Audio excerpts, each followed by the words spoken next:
I went to the banks to go and borrow money.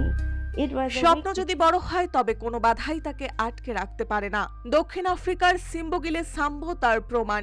একসময় বিমানবালার চাকরি পাননি শুধু উচ্চতা একটু কম হওয়ায়, কিন্তু স্বপ্ন ছাড়েননি, বরং আকাশ জয়ের নতুন পথ খুঁজে নিয়েছেন।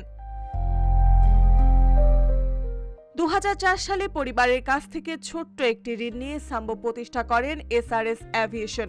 সেটি আজ দক্ষিণ আফ্রিকার প্রথম কৃষ্ণাঙ্গ নারী মালিকানাধীন এভিয়েশন কোম্পানি। শুরু হয় কঠিন পথ চলা, কিন্তু দৃঢ় ইচ্ছাশক্তি তাকে পৌঁছে দেয় সাফল্যের শিখরে।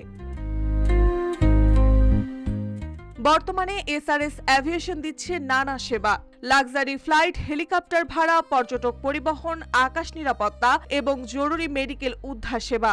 এক সময় যে স্বপ্ন মাটিতে আটকে ছিল, সেটি আজ আকাশের বুকে ছুটছে অনন্য উদাহরণ হয়ে।